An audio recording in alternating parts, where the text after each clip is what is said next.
आज की जनरेशन की सबसे बड़ी प्रॉब्लम क्या है? सोचिए और सोच के बताइए।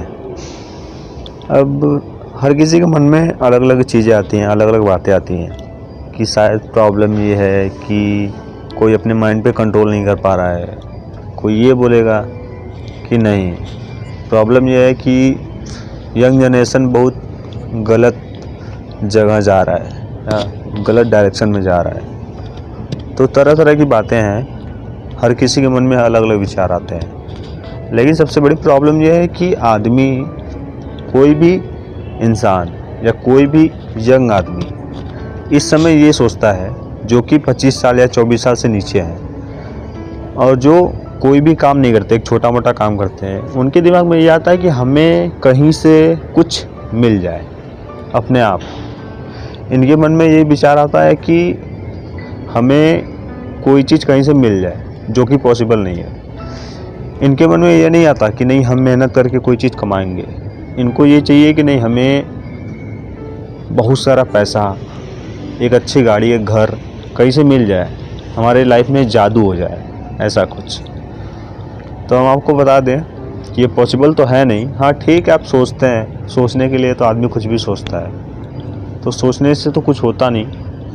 हाँ, सोचने के लिए आपको कोई मना नहीं कर रहा है, आप सोच सकते हैं, क्योंकि आदमी सोचने के लिए और बोलने के लिए फ्री होता है।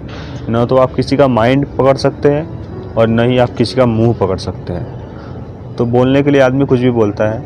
लेकिन हमें ये चीज़ें समझनी चाहिए कि जब हम ऐसा सोचते हैं तो हमें ये देखना चाहिए कि क्या ऐसा किसी के साथ हुआ है कि मान लीजिए किसी को बहुत सारा पैसा मिल गया या बहुत सारी जायदाद या दौलत मिल गई, तो वो क्या बड़ा आदमी बन जाता है?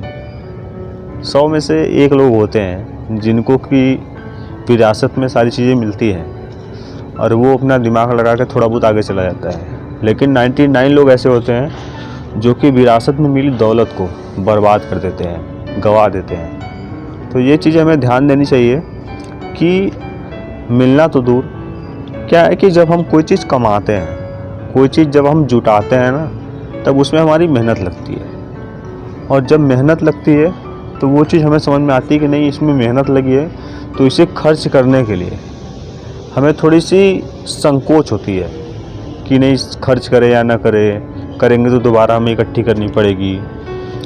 तो हम वहाँ पर सोचते हैं। लेकिन जब हमें कोई चीज़ मिलती है ना, तो हम उसकी अहमियत नहीं समझते और हम उसे ऐसे उड़ाते हैं जैसे कि इसकी कोई अहमियत नहीं है। तो इसीलिए प्रकृति या ईश्वर या भगवान, आप जिनको भी मानते हैं, वो आपको कोई चीज़ इसीलिए नहीं देती क्योंकि आप उसकी अहमियत नहीं समझते हैं। अब हम आपसे एक सवाल पूछते हैं, उसका जवाब दीजिए कि आपके घर पे कोई बच्चा है और मम्मी पापा ने उसे एक खिलौना ला कर दिया और उस बच्चे ने उस खिलौने को आधे घंटे में तोड़ के एकदम ख़राब करके फेंक दिया, तो मम्मी पापा उसे दोबारा खिलौना ला के देंगे? अब आप सोच के बताइए।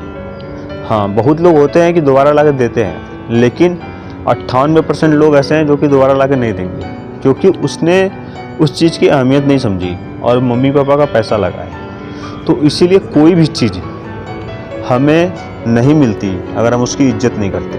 अगर किसी भी चीज़ की हम इज्जत करते हैं, चाहे वो आदमी हो, चाहे वो इंसान हो, चाहे वो पैसा हो, चाहे जायदाद हो, चाहे घर हो, कुछ भी हो, अगर हम उसकी रिस्पेक्ट करते हैं तो वो हमारे पास आती है। लेकिन जब हम उसकी रिस्पेक्ट नहीं करते तो वो हमारे पास नहीं आती।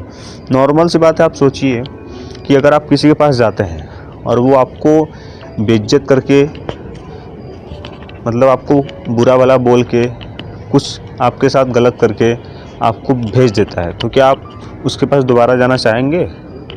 आप नहीं जाना चाहेंगे। नॉर्मल सी बात है, क्योंकि हर इंसान को अपनी इज्जत प्यारी है। तो जैसे इंसान को अपनी इज्जत प्यारी होती है, वो चाहता है कि हमारी आदमी रिस्पेक्ट करे, उसी तरह कोई चीज़ भी है, उसी तरह पैसा भी है। जब तक हम पैसे की रिस्पेक्ट नहीं करते या किसी व्यक्ति की रिस्पेक्ट नहीं करते या किसी चीज़ की रिस्पेक्ट नहीं करते, तब वो हमारे पास नहीं आती है। चाहे वो नॉलेज हो, चाहे पैसा हो, चाहे इंसान हो, कोई भी चीज़ हो। तो हर कुछ पे एक ही नियम लागू होता है कि जिस चीज़ की आप इज्जत करेंगे वही आपके पास लगातार आएगी। तो इन सब बातों का ध्यान दें और छोटी छोटी चीज़ अपने लाइफ में जब आप देखेंगे, गौर करेंगे तो आपको दिखाई देंगी और उसी से आप बहुत सारी चीज़ें सीख पाएंगे। Thank you so much. अपनी लाइफ में खुश रहें, स्वस्थ रहें।